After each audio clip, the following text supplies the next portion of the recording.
Charles Taze Russell, or Pastor Russell, was an American prominent early 20th century Christian restorationist minister from Pittsburgh, Pennsylvania, United States, and founder of what is now known as the Bible student movement, from which Jehovah's Witnesses and numerous independent Bible student groups emerged after his death.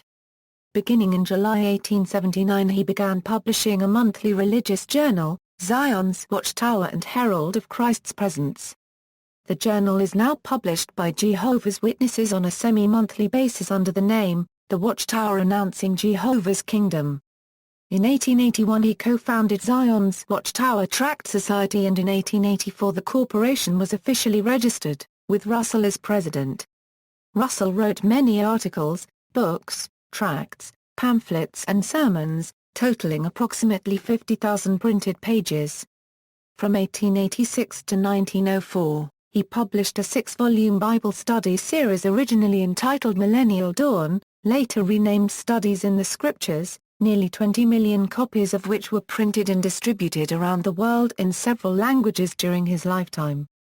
The Watchtower Society ceased publication of Russell's writings in 1927, though his books are still published by several independent groups. Russell was a charismatic figure, but claimed no special revelation or vision for his teachings and no special authority on his own behalf. He stated that he did not seek to found a new denomination, but instead intended merely to gather together those who were seeking the truth of God's Word during this harvest time. He wrote that the clear unfolding of truth within his teachings was due to the simple fact that God's due time has come. And if I did not speak, and no other agent could be found, the very stones would cry out. He viewed himself and all other Christians anointed with the Holy Spirit as God's mouthpiece, and an ambassador of Christ. Later in his career he accepted without protest that many Bible students viewed him as the faithful and wise servant of Matthew 24:45, and was described by the Watchtower after his death as having been made ruler of all the Lord's goods. After Russell's death, a crisis arose surrounding Rutherford's leadership of the society, culminating in a movement-wide schism. As many as three-quarters of the approximately 50,000 Bible students who had been associating in 1917 had left by 1931, resulting in the formation of several groups that retained variations on the name Bible students. Those who maintained fellowship with the Watchtower Society adopted the name Jehovah's Witnesses in 1931, while those who severed ties with the society formed their own groups, including the Pastoral Bible Institute in 1918, the Layman's Home Missionary Movement in 1919, and the Dawn Bible Students Association in 1929. Early life: Charles Taze Russell was born to Scotch-Irish parents, immigrant Joseph Lytle Russell and Anne Eliza Bney, on February 16, 1852 in Allegheny, Pennsylvania, U.S. Russell was the second of 5 children, and was one of only 2 to survive into adulthood. His mother died when he was 9 years old. The Russells lived in Philadelphia, as well as Allegheny, before moving to Pittsburgh, where they became members of the Presbyterian Church. In his early teens, Charles' father made him partner of his Pittsburgh haberdashery store. By age 12, Russell was writing business contracts for customers and given charge of some of his father's other clothing stores. At age 13, Russell left the Presbyterian Church to join the Congregational Church. In his youth he was known to chalk Bible verses on fence boards and city sidewalks to draw attention to the punishment of hell awaiting the unfaithful in an attempt to convert unbelievers. At age 16, a discussion with a childhood friend on faults perceived in Christianity led Russell to question his faith. He then investigated various other religions, but concluded that they did not provide the answers he was seeking. In 1870, at age 18, he attended a presentation by Adventist minister Jonas Wendell. During his presentation, Wendell outlined his belief that 1873 or 1874 would be the date for Christ's second coming. He later stated that although he did not entirely agree with the arguments presented by Wendell, the presentation itself was sufficient to inspire within him a renewed zeal and re-establish his belief that the Bible is the Word of God. Marriage: on March 13, 1879, Russell married Maria Frances Ackley after a few months' acquaintance. The couple separated in 1897. Russell blamed the marriage breakup on disagreements over Maria Russell's insistence for a greater editorial role in Zion's Watchtower magazine, though a later court judgment noted that he had labeled the marriage a mistake 3 years before the dispute over her editorial ambitions had arisen. Maria Russell filed a suit for legal separation in the Court of Common Pleas at Pittsburgh in June 1903 and 3 years later filed for divorce under the claim of mental cruelty. She was granted a divorce from bed and board, with alimony, in 1908. Maria Russell died at the age of 88 in St. Petersburg, Florida on March 12, 1938 from complications related to Hodgkin's disease.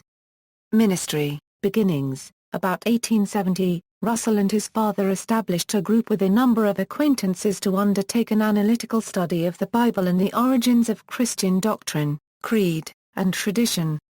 The group, strongly influenced by the writings of Millerite Adventist ministers George Storrs and George Stetson, themselves frequent attendees, came to the conclusion that many of the primary doctrines of the established churches, including the Trinity, hellfire and inherent immortality of the soul, were not substantiated by the scriptures. Around January 1876 Russell received a copy of Nelson Barber's Herald of the Morning in the mail. Russell telegraphed Barber to set up a meeting.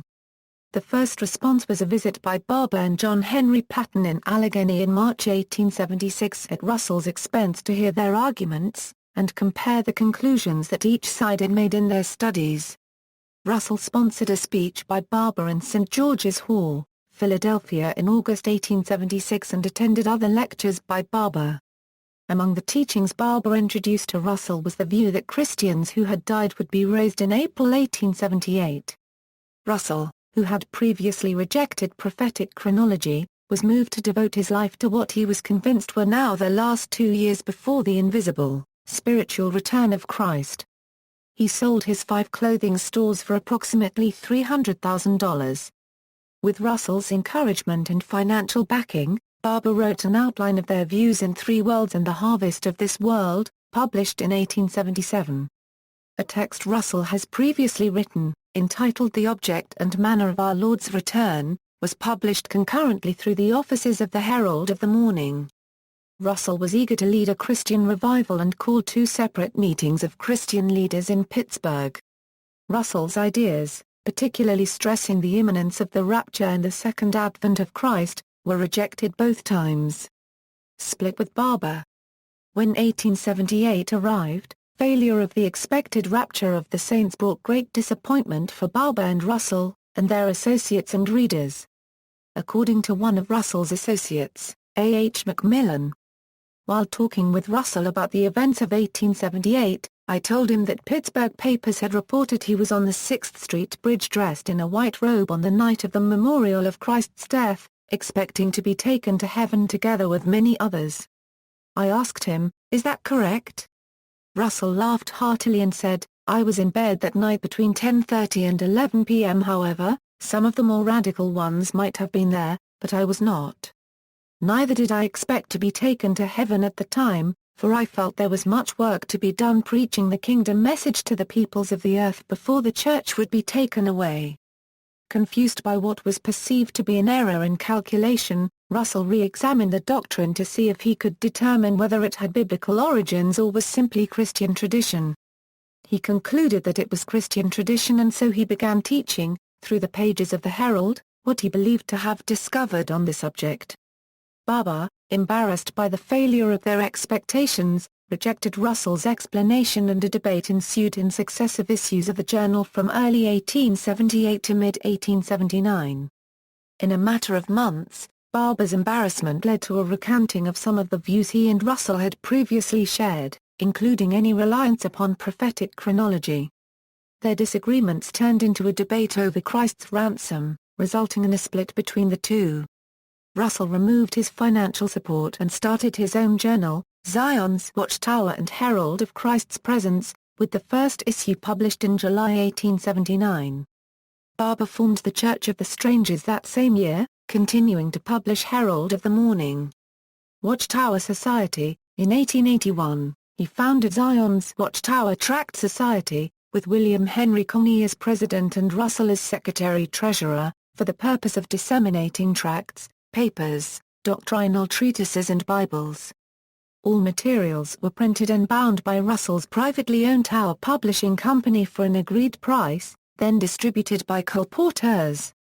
The Society was incorporated in 1884, with Russell as president, and in 1886 its name was changed to Watchtower Bible and Tract Society.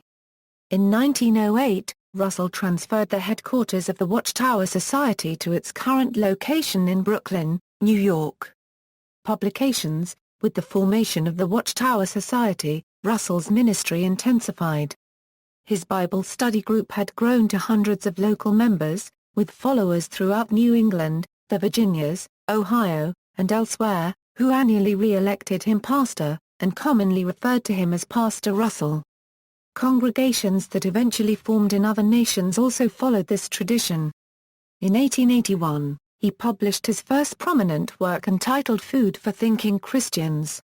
The 162-page pamphlet was published using donated funds amounting to approximately $40,000. It had a circulation of nearly 1.5 million copies over a period of 4 months distributed throughout the United States, Canada and Great Britain by various channels. During the same year he published Tabernacle and its teachings, which was quickly expanded and reissued as Tabernacle Shadows of the Better Sacrifices, outlining his interpretation of the various animal sacrifices and tabernacle ceremonies instituted by Moses. Russell claimed that the distribution of these works and other tracts by the Watchtower Society during 1881 exceeded by 8 times that of the American Tract Society for the year 1880. In 1903, newspapers began publishing his written sermons. These newspaper sermons were syndicated worldwide in as many as 4,000 newspapers, eventually reaching an estimated readership of some 15 million in the United States and Canada. In 1910 the secular journal Overland Monthly calculated that by 1909 Russell's writings had become the most distributed privately produced English-language works in the United States, and that the entire corpus of his works were the third most circulated on Earth, after the Bible and the Chinese Almanac. In 1912 The Continent, a Presbyterian journal, stated that in North America his writings had achieved a greater circulation than the combined circulation of the writings of all the priests and preachers in North America. Russell, however, had many critics and was often labeled a heretic. Studies in the Scriptures. Russell devoted nearly a tenth of his fortune, along with contributed funds, in publishing and distributing Food for Thinking Christians in 1881. In the same year followed the Tabernacle and its teachings and Tabernacle Shadows of the Better Sacrifices. In 1886, after reportedly not making back most of the money spent publishing these 3 titles, he began publication of what was intended to be a 7-volume series. The volumes were collectively called Millennial Dawn, later renamed Studies in the Scriptures to clarify that they were not novels. Russell published 6 volumes in the series, The Plan of the Ages, later renamed The Divine Plan of the Ages, The Time is at Hand, Thy Kingdom Come, The Day of Vengeance, later renamed The Battle of Armageddon, The At One Meant Between God and Men, The New Creation. The delayed publication of the 7th volume became a source of great anticipation and mystery among Bible students. Following Russell's death in 1916, a 7th volume entitled The Finished Mystery was published in 1917, which was advertised as his posthumous work. This 7th volume was a detailed interpretation of the Book of Revelation, but also included interpretations of Ezekiel and the Song of Solomon. Immediate controversy surrounded both its publication and content, and it soon became known that much of the contents were written and compiled by 2 of Russell's associates, Clayton J. Woodworth and George H. Fisher, and edited by Joseph Rutherford, by then the new president of the Watchtower Society. Photodrama of Creation. Russell directed the production of a worldwide roadshow presentation entitled The Photodrama of Creation, an innovative 8-hour religious film in 4 parts, incorporating sound, moving film, and color slides. It was the first major screenplay to synchronize sound with moving film. Production began as early as 1912, and the drama was introduced in 1914 by the Watchtower Bible and Tract Society of Pennsylvania. A book by the same name was also published. The project's expenses put the organization under some financial pressures. The full cost was estimated at about $300,000. Theology and teachings. Following his analytical examination of the Bible, Russell and other Bible students came to believe that Christian creeds and traditions were harmful errors, believing they had restored Christianity to the purity held in the first century. Such views and conclusions were viewed as heresy by many church leaders and scholars in his day. Russell agreed with other Protestants on the primacy of the Bible, and justification by faith alone, but thought that errors had been introduced in interpretation.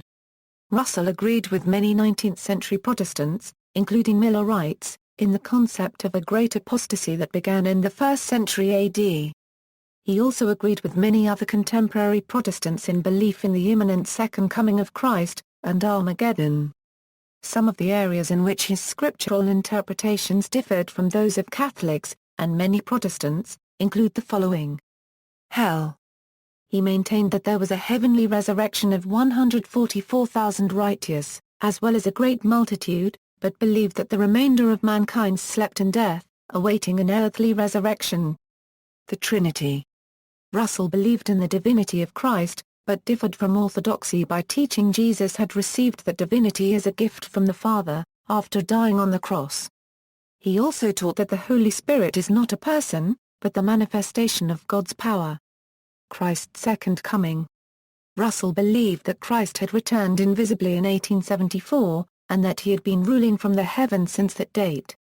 He predicted that a period known as the Gentile times would end in 1914, and that Christ would take power of Earth's affairs at that time. He interpreted the outbreak of World War I as the beginning of Armageddon, which he viewed to be both a gradual deterioration of civilized society, and a climactic multinational attack on a restored Israel accompanied by worldwide anarchy. Pyramidology. Following views first taught by Christian writers such as John Taylor, Charles Piazzi Smith and Joseph Sis, he believed the Great Pyramid of Giza was built by the Hebrews under God unregistered trademark S direction, but to be understood only in our day. He adopted and used Sis's phrase referring to it as the Bible in stone. He believed that certain biblical texts, including Isaiah 19:19 and others, prophesied a future understanding of the Great Pyramid and adopted the view that the various ascending and descending passages represented the fall of man, the provision of the Mosaic Law, the death of Christ, the exaltation of the saints in heaven, etc. Calculations were made using the pattern of an inch per year. Dates such as 1874, 1914, and 1948 were purported to have been found through the study of this monument. Christian Zionism. Expanding upon an idea suggested by Nelson Barber, Russell taught as early as 1879 that God's favor had been restored to Jews as the result of a prophetic double, which had ended in 1878. In 1910, he conducted a meeting at the New York Hippodrome Theater, with thousands of Jews attending. Jews and Christians alike were shocked by his teaching that Jews should not convert to Christianity. Russell believed that the land of Palestine belonged exclusively to the Jewish race, that God was now calling them back to their land, and that they would be the center of earthly leadership under God's kingdom. Early in Russell's ministry, he speculated that the Jews would possibly flock to Palestine and form their own nation by the year 1910. Shortly before his death, he utilized the Jewish press to stress that 1914 prophetically marked the time when Gentile nations no longer had earthly authority, with the result that all Jews were, from that time onward, permitted and guided by God to gather to Palestine and boldly reclaim the land for themselves. Climate change. In writings as early as 1883, Russell repeatedly expressed the view that the world's climate would gradually but significantly change as a prelude to the re-establishment of Eden-like conditions.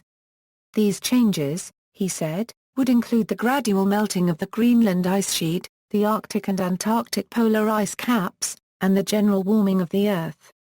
Spiritualism and the occult. The Encyclopedia of Occultism and Parapsychology notes that Russell's supporters, along with other Christian churches, have shown a marked aversion to spiritualism and other occult phenomena.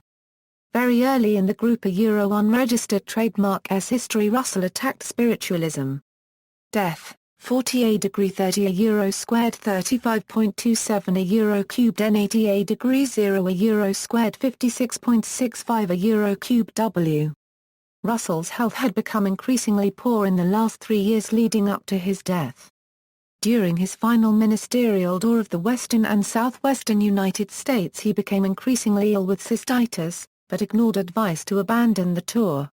He suffered severe chills during his last week, and at times had to be held in position in bed to prevent suffocation.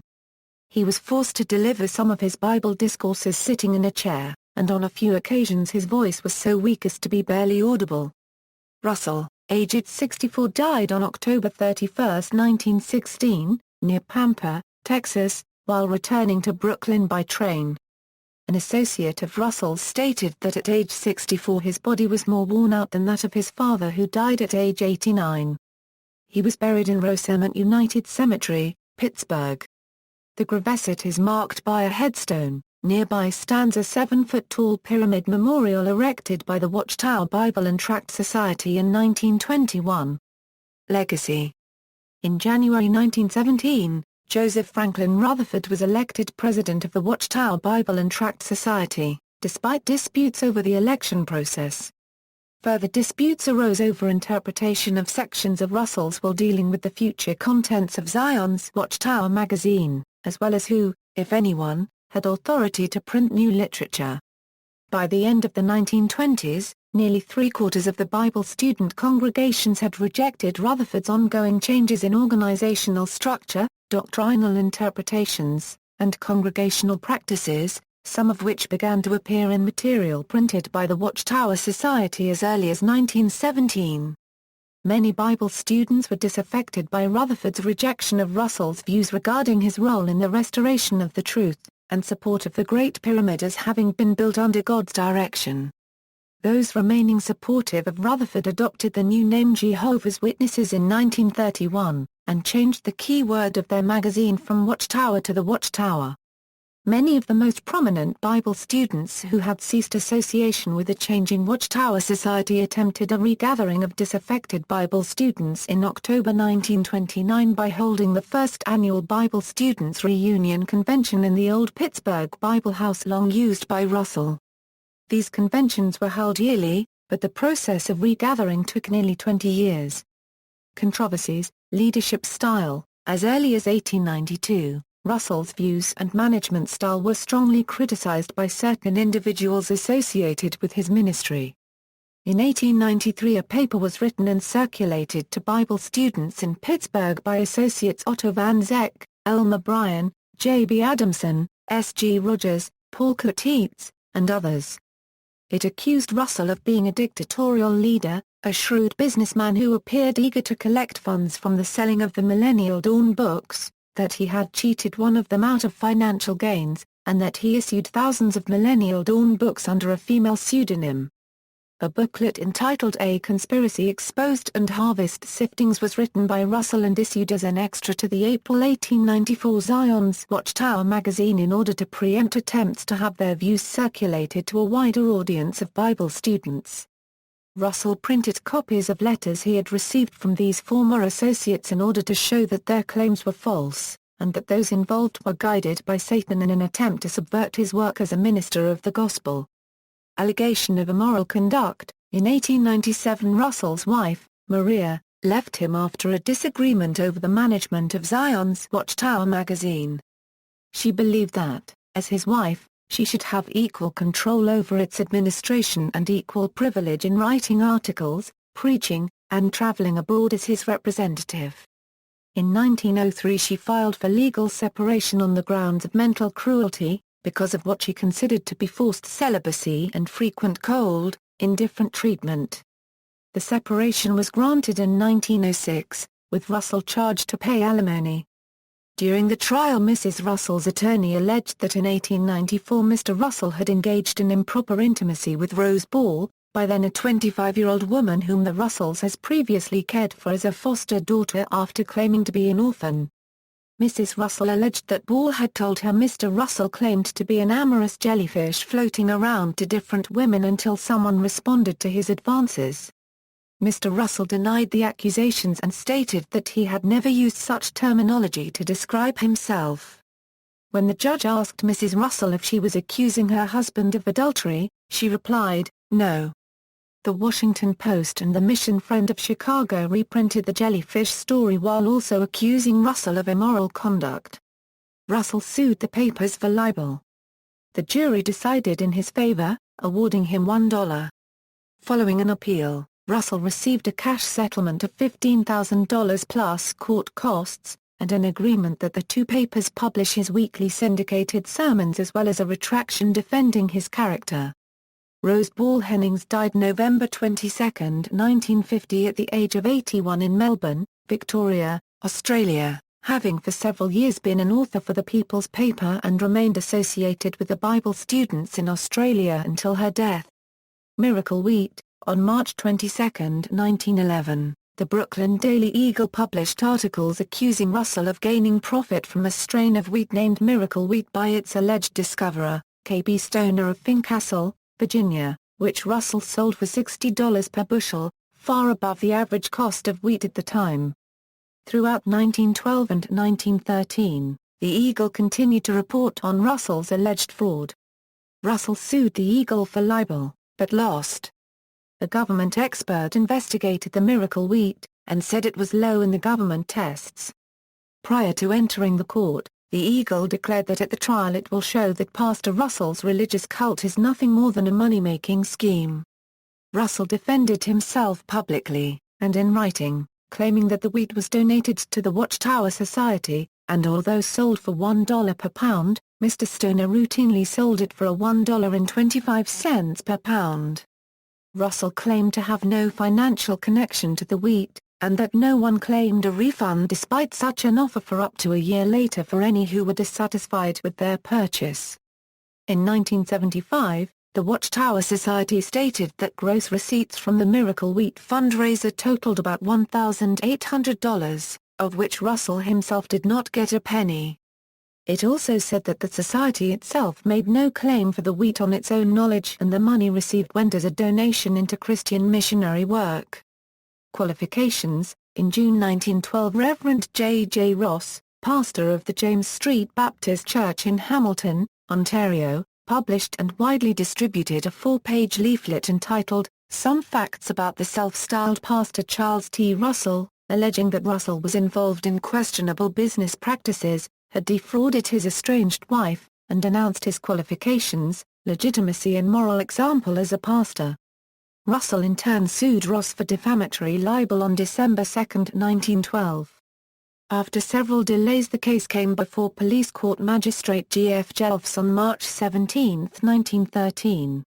During cross-examination Russell stated that he had attended public school for only 7 years, having left when he was about 14 years of age, after which he received instruction through private tutors. He responded that he was versed in Latin terms to an extent, but did not know Hebrew or Greek, that he had never been ordained by any bishop or minister, and had never attended a theological seminary or any schools of higher learning. The Hamilton and Toronto, Ontario newspapers reported the claims made by Ross and provided a brief outline of the court proceedings, but made no reference to misconduct on the part of Russell, and criticized Ross for having fled Ontario when summoned and not being present during any of the court proceedings. On April 1, 1913, the High Court of Ontario returned a verdict of no bill, ruling that Russell was not entitled to damages because the libel was not likely to result in any violence within Canada. Following the libel case, Ross published an expanded edition of 48 pages entitled Some Facts and More Facts About the Self-Styled Pastor Charles T. Russell. In this work Ross claimed that during the proceedings on March 17, 1913, Russell had repeatedly lied under oath by affirming that he was ordained but then denying the same when cross-examined, by affirming that he knew the Greek language, but when shown by Councillor Staunton an extract from the New Testament in Greek by Westcott and Hort, he was unable to recognize it, and that he had not been divorced from his wife, but retracted the statement under cross-examination. In response to Ross's accusations, Russell stated through various printed and public sources that he had never claimed knowledge of the Greek language, merely the alphabet, and that early Christians were also criticized by the religious authorities for being unlearned and ignorant. He believed that his ordination was of God according to the biblical pattern, not requiring any denominational approval or theological training, indicating that his annual election as pastor by over 500 congregations worldwide constituted him as properly ordained. Russell contended that Ross and others were attacking him because they were unable to answer his theological arguments, preferring instead to resort to slander and character assassination. Alleged connections with Freemasonry. Several decades after his death, it was alleged that Russell had links with Freemasonry. Some have claimed that various symbols Russell employed in his published literature are Masonic in nature, and that such associations implied he engaged in occult activity. In later editions of the Studies in the Scriptures series, a winged solar disk was stamped on the front cover, a symbol that is also associated with Freemasonry. However, Russell's use of the winged solar disk originated from his understanding of Malachi 4:2, which denotes a sun with wings, as a symbol that Christ's millennial kingdom had begun to emerge. Some critics also claim that the pyramid near Russell's gravesite is Masonic, because of its shape and its use of the cross and crown symbol, although this remains disputed. Despite these claims, the Grand Lodge officially stated that Russell was not a Freemason, and the symbols used are not exclusive to Masonry but predate the fraternity.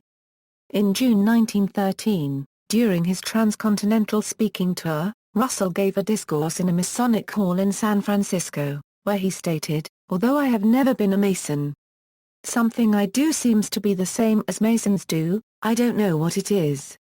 But they often give me all kinds of grips and I give them back. Then I tell them I don't know anything about it except just a few grips that have come to me naturally."